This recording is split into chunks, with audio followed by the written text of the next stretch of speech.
नमस्कार, सवेरा इंडिया में आपका स्वागत है। मैं हूं अदिति राजपूत। केरल से शुरुआत कर रहे हैं, जहां पर कई जिलों में भारी बारिश और बाढ़ ने तबाही मचा दी है। राज्य में अलग अलग घटनाओं में अब तक 21 लोगों की जान जा चुकी है, जिसमें से कोट्टयम में 13 और इडुक्की में 8 लोगों की मौत हुई है। कोट्टयम जिले में एक घर बारिश के बाद आई जो भारी बाढ़ है उसमें पूरी तरह से बह गया। पानी इतना चढ़ गया था कि कुछ ही देर में नदी किनारे मकान के नीचे की मिट्टी बह गई और पूरा मकान पानी में समा गया। केरल के जिन इलाकों में लगातार बारिश हो रही है, वहां पर राहत और बचाव का काम जारी है। एनडीआरएफ के साथ सेना, वायुसेना, नौसेना के जवान भी अभियान में जुटे हुए हैं। हालात को देखते हुए केरल सरकार ने आज से शुरू होने वाली सबरीमला यात्रा को 20 तारीख तक के लिए टाल दिया है। आज से कॉलेज भी खुलने वाले थे, लेकिन बाढ़ के चलते फिलहाल बंद ही रहेंगे। लेकिन सवाल यहाँ पर ये भी उठाए जा रहे हैं कि क्यों आखिर मौसम विभाग के द्वारा सही समय पर अलर्ट नहीं दिया गया, और जो अलर्ट दिया गया था वो सिर्फ ऑरेंज अलर्ट था, जो सिर्फ कुछ ही जिलों के लिए था।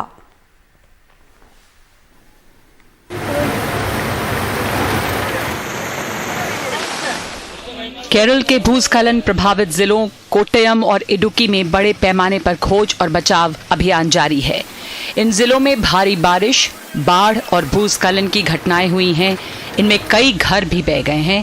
केरल के इन 2 जिलों से कम 21 शव बरामद हो चुके हैं। कुछ ही सेकेंड्स में परिवार सदस्य, घर सब बह गए। ऑफिशियल्स का कहना है कि बच्चों के जो बॉडीज मिले हैं उनमें से 3 बच्चे ऐसे थे जो आपस में हग कर रहे थे। इसका जिम्मेदार कौन है? एक शाम पहले तक एक रेड अलर्ट भी नहीं था। कोट्टयम में इस जगह पर 5 बच्चों के साथ पूरा एक परिवार भूस्खलन में दब गया। स्थानीय अधिकारियों के मुताबिक उन्होंने ऐसा भूस्खलन पहले कभी नहीं देखा। ऐसी बाढ़ की आशंका किसी को नहीं थी। मौसम विभाग ने कोई रेड अलर्ट जारी नहीं किया था। करीब 11 बजे भारी बारिश हुई।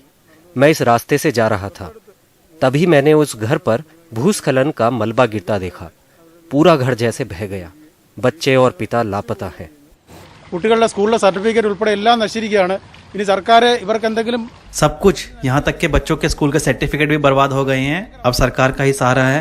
यहाँ आसपास हर घर बर्बाद हो गया है। ऐसी बिल्कुल आशंका नहीं थी। അപ്രതീക്ഷിതമായി ഉണ്ടായ ഒരു സംഭവമായിരുന്നു। सेना, एनडीआरएफ और दमकल की टीमें राहत और बचाव के काम में जुटी हैं।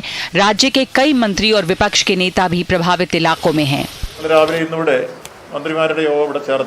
हमने फैसला किया है कि मृतकों के परिवारों को 4-4 लाख रुपए दिए जाएंगे। अंतिम संस्कार के लिए पूरी मदद की जाएगी। प्रधानमंत्री नरेंद्र मोदी ने केरल के मुख्यमंत्री पिनराई विजयन से बात की है। उन्होंने केंद्र सरकार की ओर से हर संभव मदद का वादा किया है। स्नेहा मेरी कोशी की रिपोर्ट, एनडीटीवी इंडिया के लिए। और जिस तरह के हालात चल रहे हैं, बहुत जल्दी राहत मिलती हुई केरल में नजर नहीं आ रही है। और इस बारिश से हुई तबाही पर प्रधानमंत्री मोदी ने दुख जताया है। उन्होंने ट्वीट करके लिखा है कि भारी बारिश और भूस्खलन की वजह से केरल में कुछ लोगों की मौत अत्यंत दुखद है। पीड़ित परिवार के प्रति मेरी संवेदना।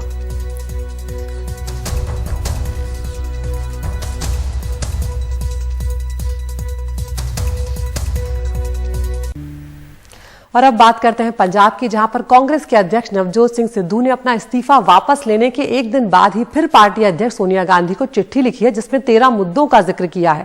साथ ही इस चिट्ठी में पंजाब की मौजूदा चन्नी सरकार के कामकाज पर भी सवाल उठाए गए हैं। अब कांग्रेस के अंदर इस घमासान पर विपक्ष चुटकी ले रहा है। राहुल गांधी से मुलाकात और इस दावे के बाद कि सब कुछ ठीक है, नवजोत सिंह सिद्धू का एक और दांव।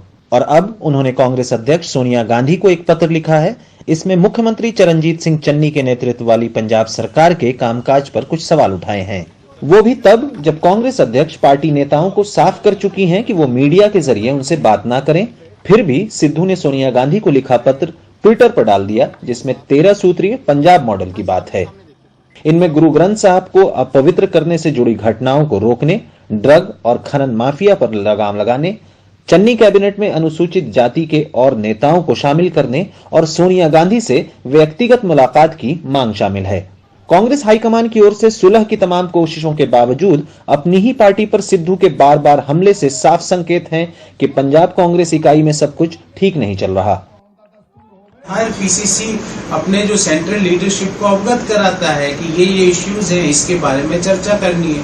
और जैसा कल सोनिया जी ने अपने CWC के अभिभाषण में भी बोला कि शी बिलीव्स इन फ्रैंकनेस। देखिए, बगावत, नाराजगी, ये सब मीडिया के शब्द हैं। इस बीच आम आदमी पार्टी ने सिद्धू के इस नए पत्र की टाइमिंग पर सवाल उठा दिया। मैं नवजोत सिंह सिद्धू जी ਨੂੰ ਪੁੱਛਣਾ ਚਾਹੁੰਦਾ ਕਿ ਤੁਸੀਂ ਪੰਜਾਬ ਦੀ ਉਸ ਕਾਂਗਰਸ ਪਾਰਟੀ ਦੀ ਐਮਐਲਏ ਹੋ ਜਿਹੜੀ ਪਿਛਲੇ 4.5 ਸਾਲ ਤੋਂ ਉੱਪਰ ਦਾ ਸਮਾਂ ਹੋ ਗਿਆ ਪੰਜਾਬ ਸਰਕਾਰ ਚਲਾ ਰਿਹਾ। 4.5 ਸਾਲ ਤੋਂ ਉੱਪਰ ਦਾ ਸਮਾਂ ਤੁਸੀਂ ਚੁੱਪ ਕਰਕੇ ਬੈਠੇ ਰਹੇ। ਜਦੋਂ ਹੁਣ ਲੋਕਾਂ ਜਾਣ ਦਾ ਸਮਾਂ ਆ ਗਿਆ, ਜਦੋਂ ਦੁਬਾਰਾ ਵੋਟਾਂ ਪੈਣ ਦਾ ਸਮਾਂ ਆ ਗਿਆ, ਹੁਣ ਤੁਹਾਨੂੰ ਪੰਜਾਬ ਦੇ ਲੋਕਾਂ ਦੇ ਮੁੱਦੇ ਯਾਦ ਆ ਗਏ। रविवार शाम हालात काबू करने की कोशिश में मुख्यमंत्री चरणजीत सिंह चन्नी और नवजोत सिद्धू के बीच काफी दिनों बाद मुलाकात हुई। इस दौरान कांग्रेस के वरिष्ठ नेता हरीश चौधरी भी मौजूद थे। पंजाब में चुनाव से महज कुछ महीने पहले सिद्धू की बार बार ये नाराजगी कांग्रेस के लिए भारी पड़ सकती है। देखना होगा कि चरणजीत सिंह चन्नी इस चुनौती से कैसे निपटते हैं। चंडीगढ़ से मोहम्मद गजाली, NDTV इंडिया।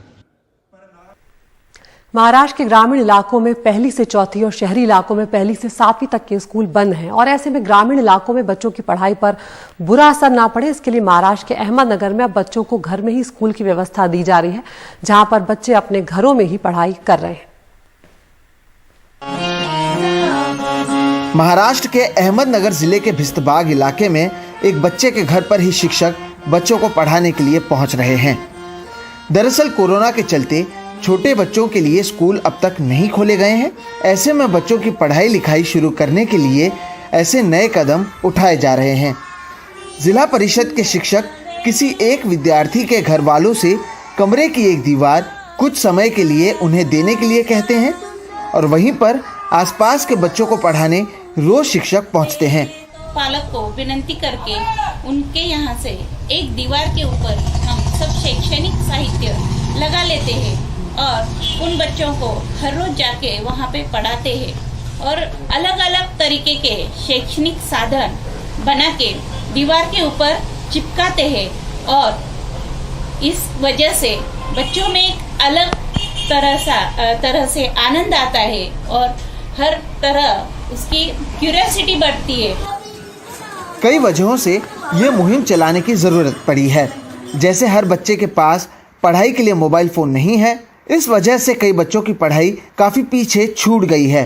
कोरोना के दौर में बच्चे मोबाइल से अकेले पढ़ भी रहे हैं तो भी अपने साथ के दूसरे बच्चों से दूर हो गए हैं, जो लंबे समय तक उनके लिए ठीक नहीं है।